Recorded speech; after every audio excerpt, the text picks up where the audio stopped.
नमस्कार साथियों, स्वागत है आप सभी का नए वीडियो सेशन में। इस वीडियो के अंदर हम बहुत ही महत्वपूर्ण विषयों पे चर्चा करने वाले हैं। जैसा कि आपको पता होगा कि आज डीपीसी को लेकर के सुनवाई थी, इस मुद्दे पे हम चर्चा करेंगे। इसके अलावा जो आवेदन ले रहा है कर्मचारी चयन बोर्ड, इनमें आपको कौन कौन से डॉक्यूमेंट की ध्यान में रखना है कि ये डॉक्यूमेंट आप किस प्रकार से अपलोड करो, क्योंकि डॉक्यूमेंट वेरिफिकेशन के समय आपको बहुत ही परेशानी का सामना करना पड़ेगा। जो साथी मेरे से लगातार जुड़े हैं पिछली भर्ती से, उन सभी को पता है कि डीवी के टाइम बहुत सारे बच्चों को जब गलतियां हुई थी उस टाइम पे जो समाधान था वो हमने किया था और बहुत सारे बच्चों की मदद की थी। तो इस वीडियो के अंदर आप पूरा जरूर देखना कि आप आवेदन जब आप कर रहे हो तो आपको किन गलतियों से बचना है। साथ ही साथ जो डार्क जोन को लेकर आपको दिख रहा थंबनेल है, इस पे हम चर्चा करेंगे।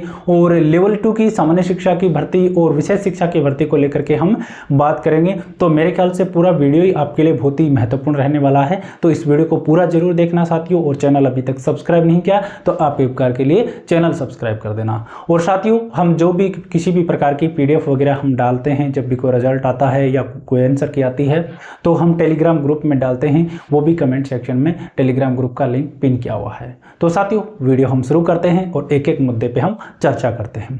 तो साथियों, इसमें कुछ चीजें लिखी है, जैसे कि देखो डार्क जोन को लेकर के लिखा हुआ है, फॉर्म भरने में गलती जो कौन सी ना करें ये लिखा है। विशेष शिक्षा और सामान्य शिक्षा के अंदर जो आपकी भर्ती है वो आएगी नहीं आएगी, क्या मामला है। और इसके अलावा डीपीसी को लेकर लिखा हुआ है। तो सबसे पहले तो डीपीसी को लेकर मैं बता देता हूँ। आपको आज सुनवाई हुई अपने कोर्ट में, तो इसमें हुआ क्या ये मैं बता देता हूं कि इसमें आगे 4 सप्ताह का समय दे दिया गया है।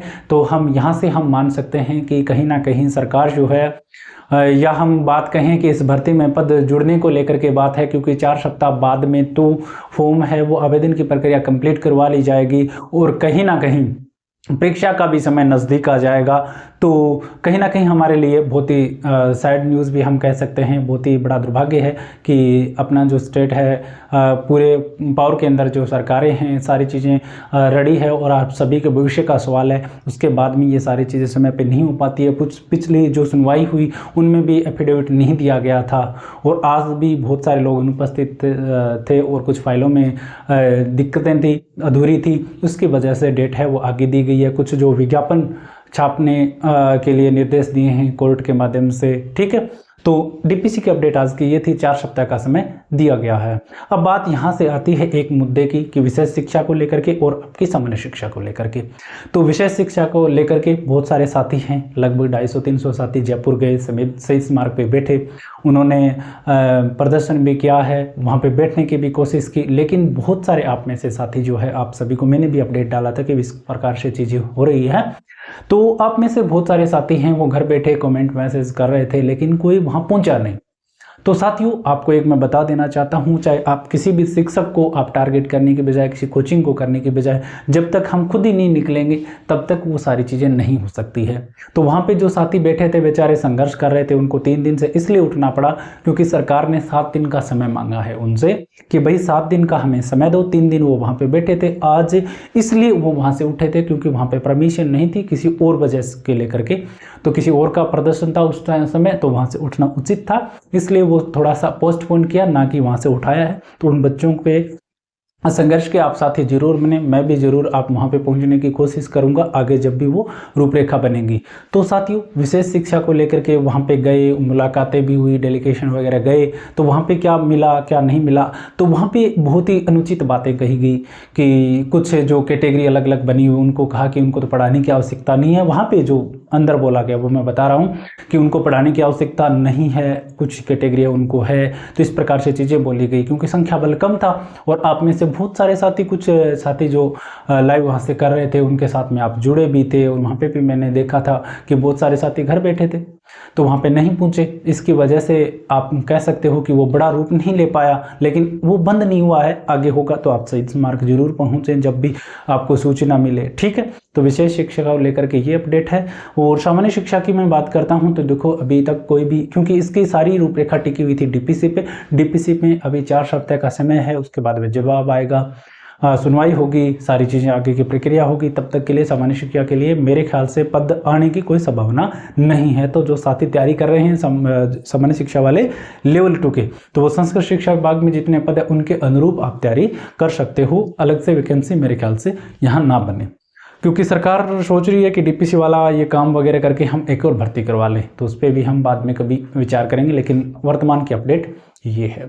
ठीक है, उसके बाद में हम डार्क जोन वाले जिलों की बात करें, फॉर्म भरने में गलती हो गई, इसको लेकर के हम चर्चा करें। उससे पहले मैं अपने एप्लीकेशन पे टेस्ट सीरीज चल रही है L1 को लेकर के साथियों, 15 टेस्ट हैं, मैं पेन चेंज कर लेता हूँ, नहीं दिख रहा होगा।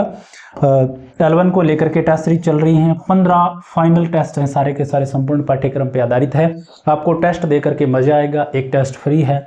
लेवल 2 की भी मैं बात करता हूँ तो साइंस, मैथ और SST की टेस्ट सीरीज चल रही है, इसमें भी 15 टेस्ट हैं और इनमें भी एक एक टेस्ट क्या दिया हुआ है, फ्री दिया हुआ है। बहुत ही शानदार मैंने टेस्ट सीरीज तैयार करी है। आप तो टेस्ट दोगे तो आपको मज़ा आएगा टेस्ट दे करके और एग्जाम ओरिएंटेड आपको फील होगा। आप एप्लीकेशन विकास चौधरी ऑफिशियल के नाम से आप सर्च करोगे प्ले स्टोर पे तो मिलेगी।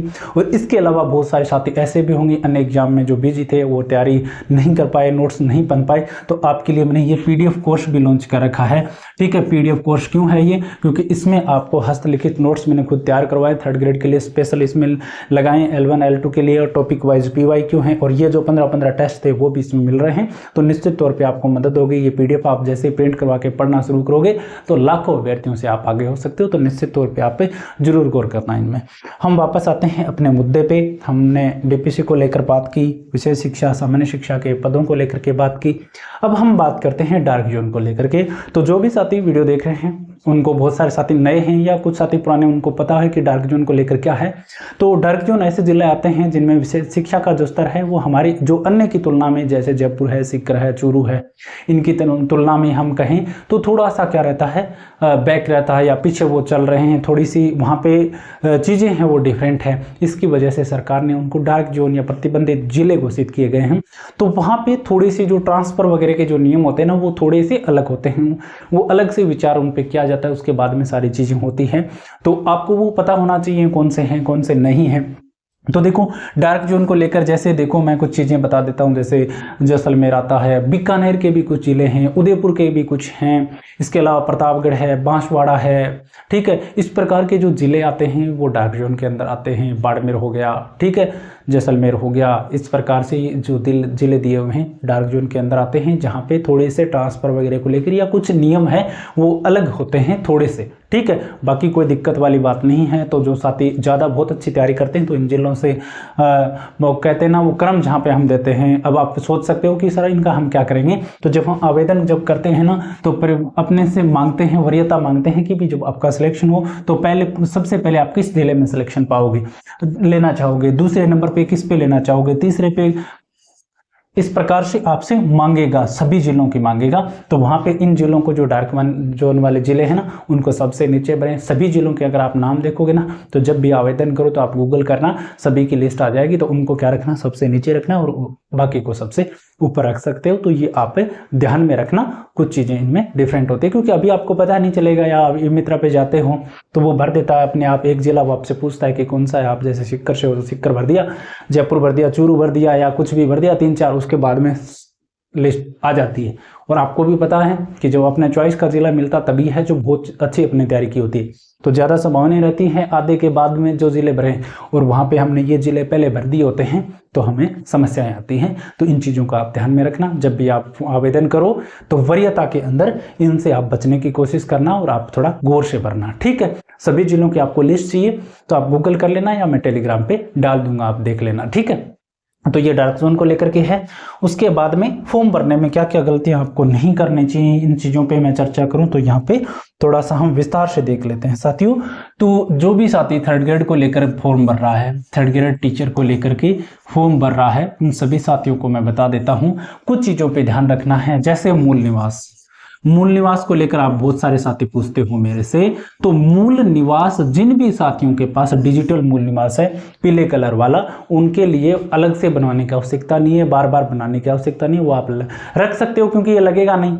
उसमें रूल क्या कहता है कि जब आवेदन आप कर रहे हो ना, आवेदन की अंतिम तिथि जो है, जैसे अब आवेदन चल रहे हैं, उसकी जो लास्ट जो तारीख होगी ना, उससे पहले का आपके पास मूल निवास होना चाहिए, ये रूल कहता है। उसके बाद में अगर आपने मूल निवास बनाया है तो वो नहीं चलेगा। तो जिन जिन साथियों के पास में जो पीले कलर का कागज आता है ना डिजिटल वाला, वो मूल निवास है तो उनको बनाने की आवश्यकता नहीं है। और कुछ साथी ऐसे भी हैं जिनके पास मूल निवास, जैसे जिन्होंने अपना एड्रेस चेंज कर लिया, जैसे कोई कहीं से जयपुर रह रहा था, उनका घर था, उन्होंने शिफ्ट हो गए, या हम कहीं छोटे शहर से, जैसे कोई चूरू का था जयपुर रहने लग गए, वो वहीं पे हैं, तो 10-15 साल तक मूल निवास नहीं बनता है, तो उनको कोई दिक्कत नहीं है, मूल निवास होना चाहिए कहीं का हो, कोई दिक्कत वाली बात नहीं है। उसके बाद में जाति प्रमाण पत्र को लेकर सबसे ज्यादा सवाल आपके आते हैं जाति प्रमाण पत्र को लेकर के। तो जाति प्रमाण पत्र को रूल ये है कि जो भी साथी फॉर्म भर रहे हैं उनके पास में जाति प्रमाण पत्र अंतिम तिथि से पहले का होना चाहिए और वो 1 साल से ज्यादा पुराना नहीं होना चाहिए। रूल तो ये है।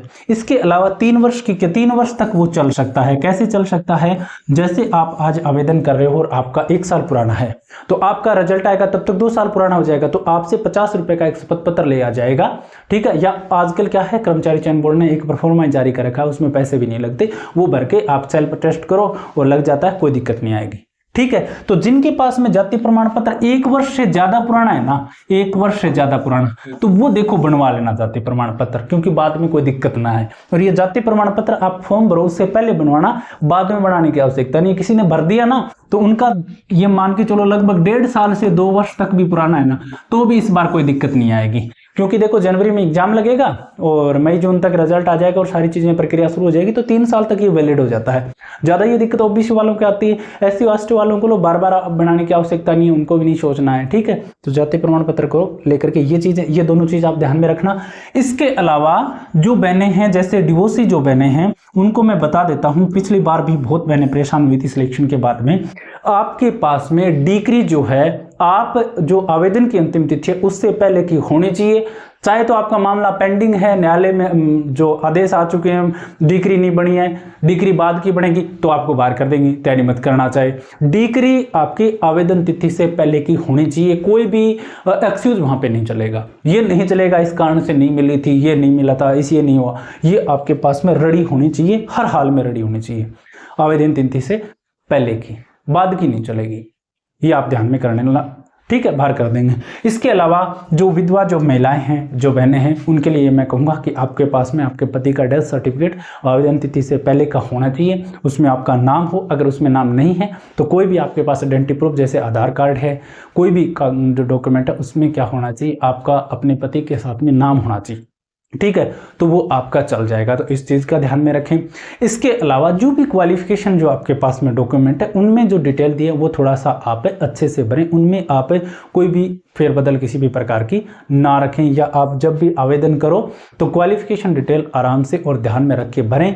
और इसके अलावा किसी भी अभ्यर्थी के जैसे कोई आधार कार्ड है या कोई भी और डॉक्यूमेंट में अपने पिता के नाम में स्पेलिंग कोई मिस्टेक है वगैरह, तो जो चीज़ें हो सकती है अभी सही तो पहले करवा लेना, और अगर फिर भी कोई माइनर मिस्टेक है तो आपको बाहर नहीं करेंगे, उस टाइम में आपसे 50 रुपये का शपथ पत्र लगवा करके और आपको भर्ती के लिए एलिजिबल कर दिया जाएगा और आप आराम से नौकरी अपनी कर पाओगे। तो साथियों, कुछ चीज़ें ये थी आपकी 3rd ग्रेड भर्ती से संबंधित जो आपको चीज़ें ध्यान में रखनी चाहिए, वो ये चीज़ें मेन मुख्य रूप से थी जो आपको ध्यान में रखनी है। डार्क जोन को लेकर मैंने बता दिया है। इसके अलावा हमने जो थंबनेल पे जो मैंने डिटेल दिया था डीपीसी को लेकर के और विशेष शिक्षा को लेकर के, सामान्य शिक्षा को लेकर के, संपूर्ण चीज़ें बता दी है। आपको अच्छी लगी हो तो वीडियो आप लाइक जरूर करना और सभी साथियों के पास में शेयर भी करना, जिससे आपका ही कोई छोटा भाई बहन है वो किसी भी प्रकार की समस्या से बच सके और अपनी तैयारी अच्छे तरीके से वो कर पाए। इसके अलावा जो मैंने बताया कि जो टेस्ट सीरीज अपनी चल रही है और अपना जो PDF कोर्स है, इसको आप जरूर आप ट्राई करना, टेस्ट एक फ्री वाला आप